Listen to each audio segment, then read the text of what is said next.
প্রধানমন্ত্রী হিসেবে খালেদা জিয়া যত উন্নয়নমূলক ও যুগান্তকারী কাজ করেছেন সেসব নিয়ে কখনোই আলোচনা হয় না। কারণ খালেদা জিয়া উন্নয়নের বাণী শুনিয়ে ক্ষমতা আঁকড়ে ধরতে চাননি। তার দল বিএনপিও নিজেদের আমলের সাফল্যগুলো নিয়ে খুব একটা কথা বলে না। রাষ্ট্র বিনির্মাণে খালেদা জিয়ার কিছু উল্লেখযোগ্য কাজ দেখে নেওয়া যাক। মুক্তিযুদ্ধকে নিজেদের গণ্ডিতে সীমাবদ্ধ করে রাখার জন্য আওয়ামী লীগের সমালোচনা আছে, খালেদা জিয়া ও বিএনপির ক্ষেত্রে সেটা নেই। অথচ মুক্তিযুদ্ধ ও মুক্তিযোদ্ধাদের সম্মানিত করার ক্ষেত্রে খালেদা জিয়ার অবদানটা অসামান্য। তিনি ক্ষমতায় এসে মুক্তিযুদ্ধের স্মৃতি রক্ষা ও স্মৃতি বিজড়িত স্থানসমূহ রক্ষার উদ্যোগ গ্রহণ করেন। রায়ের বাজারে শহীদ বুদ্ধিজীবী স্মৃতিসৌধ নির্মাণ করে মুক্তিযুদ্ধে পাকিস্তানিদের হাতে নির্মমভাবে প্রাণ হারানো বুদ্ধিজীবীদের প্রতি জাতির সম্মান প্রদর্শনের ব্যবস্থা করেন। এরপর 2001 সালে সরকার গঠন করে খালেদা জিয়া মুক্তিযোদ্ধাদের কল্যাণে সরাসরি সরকারকে সম্পৃক্ত করার জন্য মুক্তিযুদ্ধ বিষয়ক মন্ত্রণালয় প্রতিষ্ঠা করে। তার নির্দেশে মুক্তিযোদ্ধা তারামন বিবিকে খুঁজে বের করে মুক্তিযুদ্ধে তার অবদানের স্বীকৃতিস্বরূপ রাষ্ট্রীয় পদক বীর প্রতীক হস্তান্তর করা হয়। খালেদা জিয়া পাকিস্তানে অসম্মানিত অবস্থায় পড়ে থাকা মুক্তিযুদ্ধের বীর সৈনিক বীরশ্রেষ্ঠ মতিউর রহমানের দেহাবশেষ বাংলাদেশে নিয়ে আসার ব্যবস্থা গ্রহণ করেন। এবার আসা যাক অন্য প্রসঙ্গে। 3 দফায় সরকার গঠন করে বেগম খালেদা জিয়ার নেতৃত্বাধীন সরকার রাষ্ট্র পরিচালনার ক্ষেত্রেও বেশ কিছু গুরুত্বপূর্ণ সিদ্ধান্ত নিয়েছেন, যেগুলো এদেশের রাজনীতির ইতিহাসে মাইল ফলক হয়ে থাকবে। সংবিধানের দ্বাদশ সংশোধনীর মাধ্যমে এবং ত্রয়োদশ সংশোধনীর মাধ্যমে নিরপেক্ষ তত্ত্বাবধায়ক সরকারের অধীনে জাতীয় নির্বাচনের ব্যবস্থা গ্রহণ এসবের মধ্যে অন্যতম।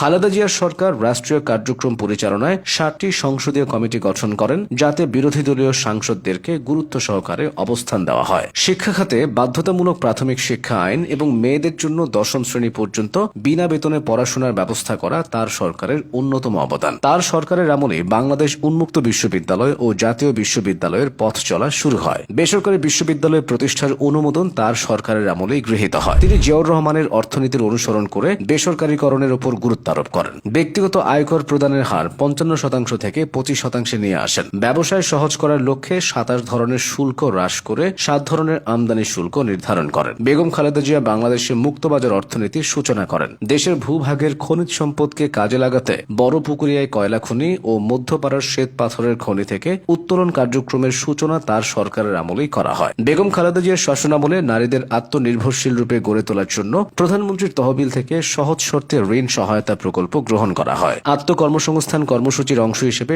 সহজ শর্তে ঋণ সেবার সহায়তায় তিনি আনসার ভিডিপি ব্যাংক প্রতিষ্ঠা করেন। স্বাস্থ্য খাতে সমস্যা ও সংকট নিরসনে তার সরকার সমূহের কার্যক্রম সুবিদিত। প্রতিটি উপজেলা স্বাস্থ্য কমপ্লেক্সকে 31 থেকে 50 শয্যায় উন্নীতকরণ এবং জেলা কমপ্লেক্সকে 100 থেকে 250 এবং 50 থেকে 100 শয্যায় উন্নীত করা হয়। দেশের শতকরা 90% মানুষের জন্য তার সরকার সুপেয় পানির ব্যবস্থা করতে সক্ষম হয়। বাংলাদেশে টেলিকমিউনিকেশন খাতেও খালেদা জিয়ার অবদান অনস্বীকার্য, কারণ তার সময়ে সেলুলার ফোন ও আইএসডি ফোনের সূচনা হয়। অন্তত 3 লক্ষ টেলিফোন সংযোগ চালু করা হয়। বেগম খালেদা জিয়ার সরকার 330টি উপজেলাকে বিদ্যুতায়নের আওতায় নিয়ে আসে। উপকূলীয় এলাকাগুলোতে 1000-এরও বেশি সাইক্লোন সেন্টার নির্মাণ করেন। ধর্মীয় সম্প্রীতি প্রতিষ্ঠায় বেগম খালেদা জিয়ার সরকার প্রবল গুরুত্ব দেয়। তার সরকারের আমলে এদেশে অসংখ্য মসজিদ, মন্দির, ঈদগাহ এবং অন্যান্য উপাসনালয় নির্মাণে সরকারি তহবিল থেকে অনুদান প্রদান করা হয়। ঢাকার আশকোনায় হজ যাত্রীদের সুবিধার্থে একটি স্থায়ী হাজি ক্যাম্প প্রতিষ্ঠা করা হয়। এছাড়াও তাবলিগ জামাতের বৃহৎ সম্মেলন, বিশ্ব ইজতেমার জন্য